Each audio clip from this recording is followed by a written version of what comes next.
আজকে আমরা যে রোগগুলো নিয়ে কথা বলবো, ডায়াবেটিস, উচ্চ রক্তচাপ, ফ্যাটি লিভার ইত্যাদি যত রোগ আছে, এগুলো সব হচ্ছে লাইফস্টাইল ডিজিজ। যাদের মনে করেন ডায়াবেটিস হয়েছে, কেন হয়েছে, সময় আর এক থাকে, আপনার ডায়াবেটিস হওয়ার এখন কোনো সম্ভাবনা আপাতত নাই।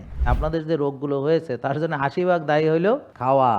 আসসালামু আলাইকুম রহমতুল্লাহি ওয়া বারাকাতুহু। সবাই কেমন আছেন?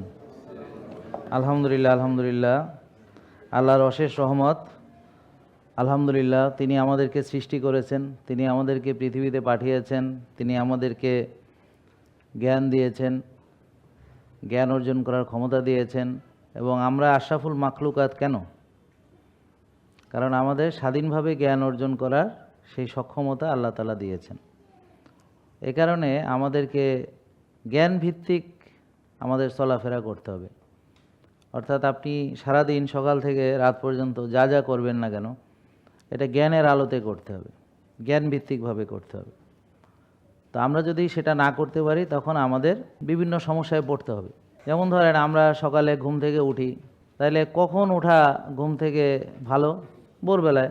এটাই তো জ্ঞানের কথা।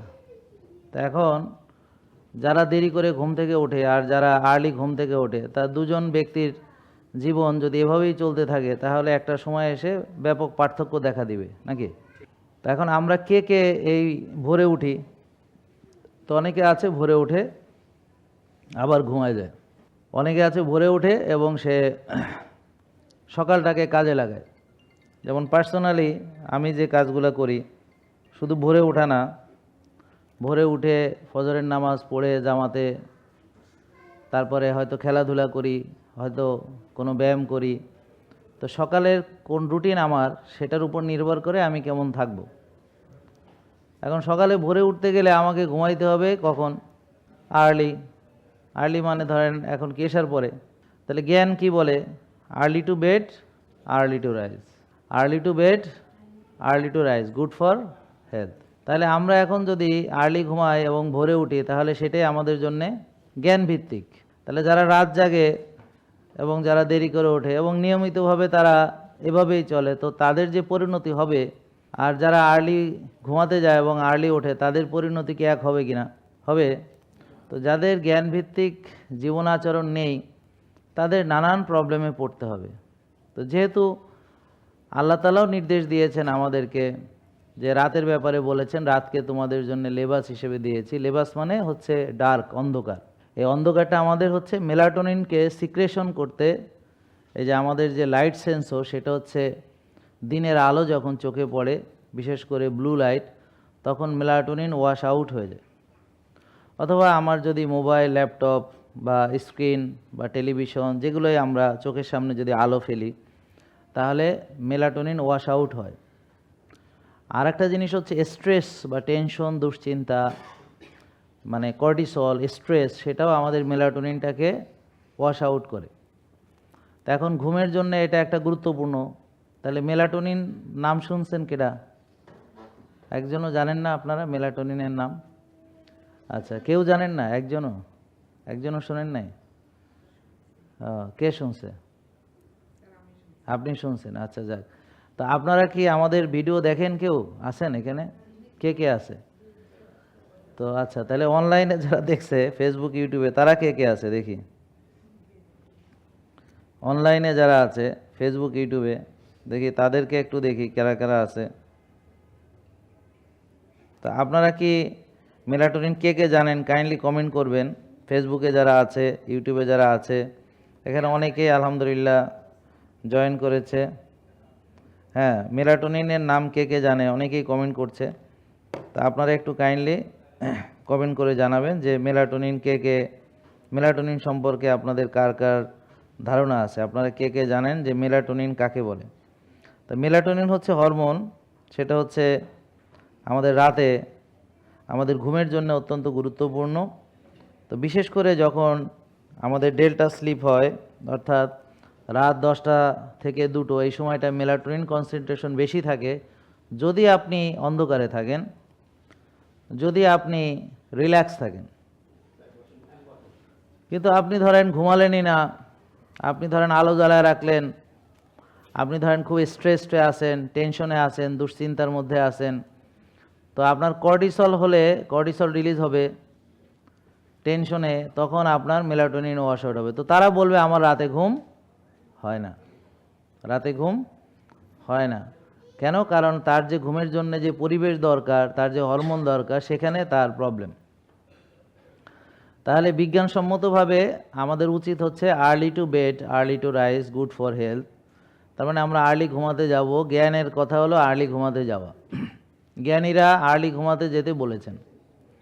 এখন আপনি দেরি করে ঘুমাতে যান, ভোরে ওঠেন না, অনেক ক্ষেত্রে ফজরের নামাজ পড়েন না। যেমন গতকালকে একজন আমাকে কনসাল্ট করলেন, তো তার নাম বলছি না, তিনি 8টা বাজে ঘুম থেকে ওঠেন, তো তিনি ফজরের নামাজ পড়েন না, তিনি 4 ওয়াক্ত নামাজ পড়েন। তা এখন আখেরাতেরও ক্ষতি হলো, আর তার ওজনও 150 কেজির উপরে, তাহলে দুনিয়ারও ক্ষতি হইল। তা এখন আপনারা জ্ঞানের আলোতে যদি না চলেন, তাহলে আপনারা জ্ঞান আছে কিন্তু ব্যবহার নেই, তাহলে কি হবে? একটা বিপদে পড়বেন।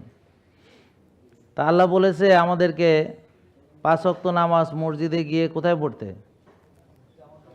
মসজিদে গিয়ে জামাতে। কোথায় গিয়ে পড়তে বলছে? মসজিদে গিয়ে।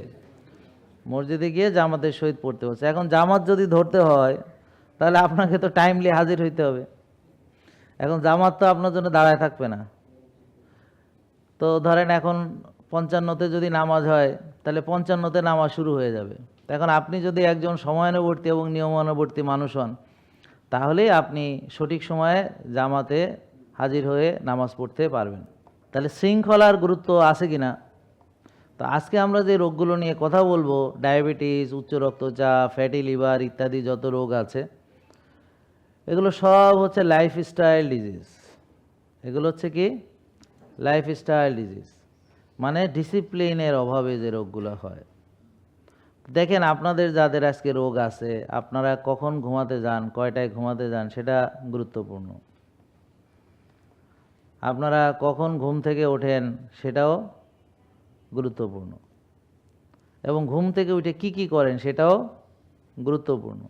এবং কোন পরিবেশে ঘুমাইতে যান, সেটাও গুরুত্বপূর্ণ। কোন পরিস্থিতিতে আপনি ঘুমান, আপনার মানসিক অবস্থা কেমন, সেটাও গুরুত্বপূর্ণ। কারণ ভালো ঘুমের জন্যে দুটো খুব গুরুত্বপূর্ণ জিনিস। কি?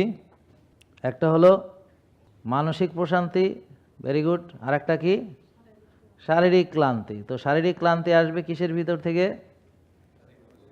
পরিশ্রম থেকে। তা এখন আমরা ব্যায়াম করি না, আমরা কোনো কায়িক শ্রমও করি না, খেলাধুলাও করি না, হাল চাষও করি না, বা মাটি কাটি না, ইট ভাঙি না, লাঙল চাষ করি না। তাহলে আমরা যদি কোনো কাজ না করি, তাহলে অ্যাক্টিভিটি যদি না থাকে, তাহলে বিজ্ঞান কি বলছে, জ্ঞান কি বলছে? আপনাকে অ্যাক্টিভ থাকতে হবে। শুধু মানুষ না, আপনার একটা গাড়িও যদি আইনে আপনি রাইখা দেন গ্যারেজের মধ্যে, অনেক দিন যদি গাড়ি গ্যারেজে থাকে, তাহলে সেই গাড়ি এমনিতেই কি হয়? নষ্ট হয়ে যায়। তাহলে সে তো আর মানুষ না, সে হলো একটা গাড়ি। তাহলে যে সকল মানুষ যারা কোনো ব্যায়াম করে না, তাহলে এটা কি জ্ঞান ভিত্তিক হলো?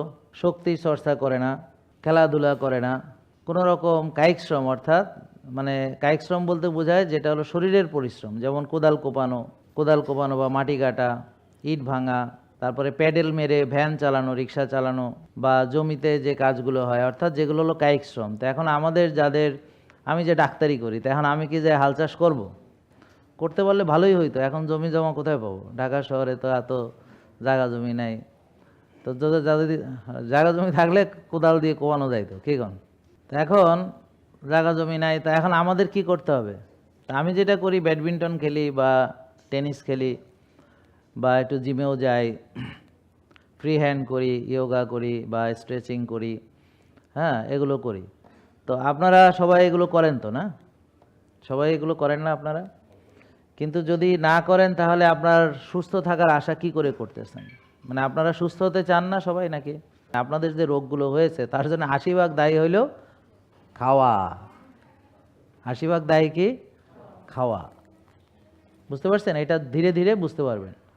কেননা আমরা দেখেছি এখন সাধারণভাবে আমরা একটা মধ্যবিত্ত, নিম্ন মধ্যবিত্ত ফ্যামিলি বা উচ্চবিত্ত যাই হই, তা আমরা কি খাই? সকালে রুটি খাই, তাহলে রুটিটা ওই আটা, তারপর সাথে হয়তো আলু খাই, আলুটা হলো তো শর্করা এবং সেটাও ওই জমি থেকে আসা, সাথে সয়াবিন তেল দিয়ে রান্না করি, ঠিক আছে? বা কেউ পরোটা খায়, ডিম খাই ফার্মের, নাকি? এরকমই তো আমাদের একটা নাস্তা। একটু পরে আবার কেউ মুড়ি বিস্কিট খই খায় বা চা খায়, বিস্কিট খায়, তাহলে ওই যে চিনি দিল, ওই যে দুধ দিল, সাধারণত গুঁড়া দুধ দেয়। তারপর হচ্ছে সে গরুর ক্ষেত্রে একই রকম, একটা গরু ঘাস খায়, দেশি জাত এবং স্লিম ফিগার, রোদে যায়, হাঁটাচলা করে, তাইলে ন্যাচারালভাবে বড় হয়েছে, তার দুধ কতটুকু হইতে পারে? সামান্য, বেশি দুধ হয় না। আর যেগুলো যে ফার্মের গরু, সেগুলোর দুধই আপনারা সাধারণত পেয়ে থাকেন, কারণ দেশি গাই গরুর দুধ তো আপনারা পান না, সাধারণত পাওয়ার কথা না, কারণ মালিকই খাইতে পারে না, ওর বাছুরই খাইতে পারে না, আপনারা কি বিক্রি করে? তো ওদিন এক ভাই আসছিলেন আমাদের কাছে, তো উনি বললেন যে উনি যে মংলার ওই সাইডটাতে থাকে, তো ওখানে একটা নাকি বাজার আছে, তা আমারে বলতেছে আপনারা একদিন নিয়ে যাবো, ওই বাজারে আপনি যাবেন। তো ওখানে বাজারে যারা মানে বিক্রয় করে তাদের প্রায় উনি বলল আর কি 85 to 90% মহিলা, আর যারা ক্রেতা তারাও 85 to 90% মহিলা। তো এইটা হলো বাজারের বৈশিষ্ট্য, এবং ওইখানে এটা হিন্দু এলাকা, সব হিন্দুরাই বেশিরভাগ ওখানে হিন্দুরা থাকে। তো বলে যে ওখানে ওদের সবার দেশি গরু আছে, কিন্তু তেমন কেউ দুধ বিক্রি করে না, হয় নিজেরা খায়, নাহলে বাছুরকে খাওয়ায়, কিন্তু দুধ বিক্রি করে না। ব্যাপারটা বুঝতে পারছেন? তা আপনারা সাধারণত যে দুধগুলো পেয়ে থাকেন, ধরে নিতে পারেন যে এটা হয়তো ফার্মের গরুরই দুধ। হুমায়ার এক থাকে, আপনার ডায়াবেটিস হওয়ার এখন কোনো সম্ভাবনা আপাতত নাই। আর ডায়াবেটিসের অনেক আগে, মানে ডায়াবেটিস হওয়ার বহুত আগে ইনসুলিন বাড়তে থাকে, ডায়াবেটিস হওয়ার বহু আগে হুমায়ার বাড়তে থাকে। আপনারা যাদের ডায়াবেটিস নাই হাত তোলেন, যাদের ডায়াবেটিস নাই। ওকে, যাদের ডায়াবেটিস নাই আজকে টেস্ট করেন, আপনার হুমায়ার যদি 1 থাকে তাহলে আপনি নিশ্চিন্ত, আর ইনসুলিন যদি 4-5 থাকে ব্যাস, ওকে, আপনি নিশ্চিন্ত, ঠিক আছে? কিন্তু অনেকেই দেখবেন যে আজকে আপনার হুমায়ার বেশি আছে এবং ইনসুলিন বেশি আছে, সুগার নর্মাল কিন্তু ইনসুলিন বেশি আছে। তাহলে সুগার নর্মাল বলেন, সুগার, ইনসুলিন বেশি, এইটাই ইনসুলিন রেজিস্ট্যান্স। বুঝলেন না কথা? সুগার নর্মাল কিন্তু ইনসুলিন বেশি, এটাই ইনসুলিন রেজিস্ট্যান্স। তারপরে বলেন সুগার বেশি মানে ডায়াবেটিস, বলেন সুগার বেশি কিন্তু ইনসুলিন কম, টাইপ 1 ডায়াবেটিস। বলেন সুগার বেশি, ইনসুলিনও বেশি, টাইপ 2 ডায়াবেটিস। তা এই আপনি যদি নিজেই শিখে যান, তাহলে আপনার নিজের রিপোর্ট যদি নিজে জানেন, তাহলে তো ভাই আপনি নিজে নিজে আপনার কি করতে হবে বুঝে যাবেন। এখন আমার দোষ হবে কেন? আমি কেন আপনাকে করতে বলবো? আপনি নিজে নিজে করবেন।